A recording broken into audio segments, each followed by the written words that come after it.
What up, world? Established Rich coming right back at you. I had to check in on this story. Kendrick Lamar does his first interview since the bizarre interview with SZA. He does an interview with Ebro and the Deska on Apple Music's website. Ahead of his highly anticipated halftime show at the Super Bowl on Sunday, Kendrick Lamar would sit down for an interview with Ebro Darton and the Deska Alexis live in New Orleans to talk about his incredible year and what fans can expect from the show.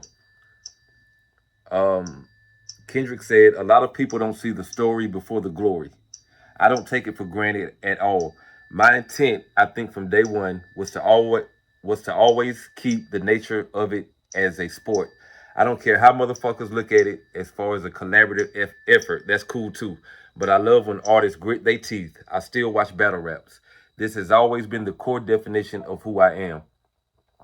He described his efforts from the past year, which includes his string of Drake diss tracks and his #1 album, GMX, as his desire to return to go back to the bite, the grit of rap. He described hard raps, good beats, just smacking as the core of hip hop.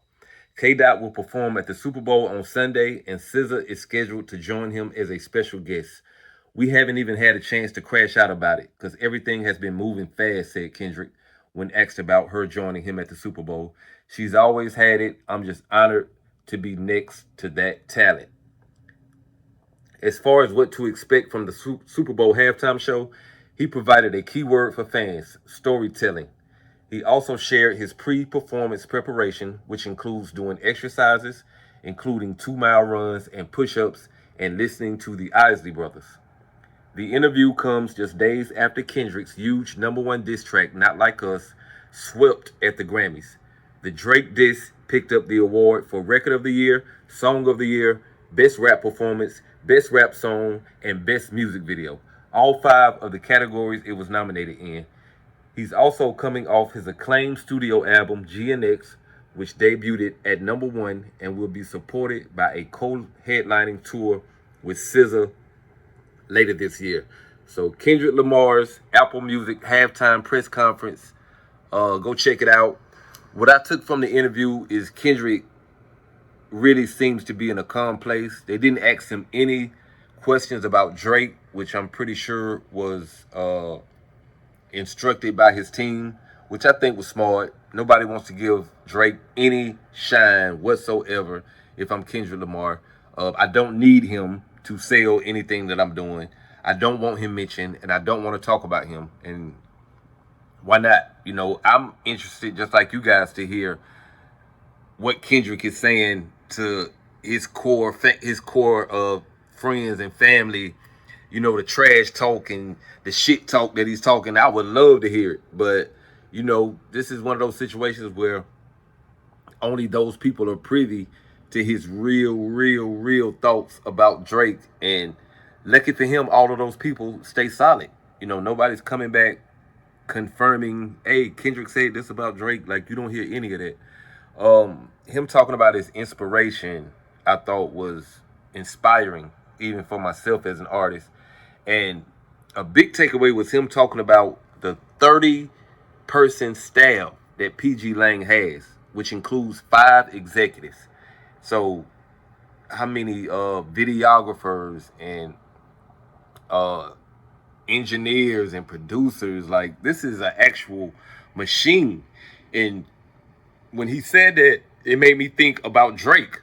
Like, and Drake is coming up with ideas with Chubbs and 3 or 4 other guys, and he's going against not only Kendrick Lamar as an artist, but Kendrick Lamar as a corporation with a 30-person staff dedicated to being creative and coming up with ways to make Kendrick Lamar even bigger. This is a main reason why I felt he won that battle. It's great that he takes the credit or gets the credit for all the strategic moves that he makes, but finding out that, you know, he has a 30-person staff, as he said, that's dedicated to coming up with ways to push not only Kendrick Lamar and Baby King, but the whole PG Lang brand, books, movies, fashion, TV shows. Like, from the way he described it, you can actually see him being on track to join Rihanna, Jay-Z, Kanye West, Dr. Dre, people like that, as far as, maybe approaching the $500 million to $1 billion mark. So it was a very inspiring interview. Him answering questions about his creativity process, which, I'm very always interested in any artist's creative process, because there's always something that you can take away from it.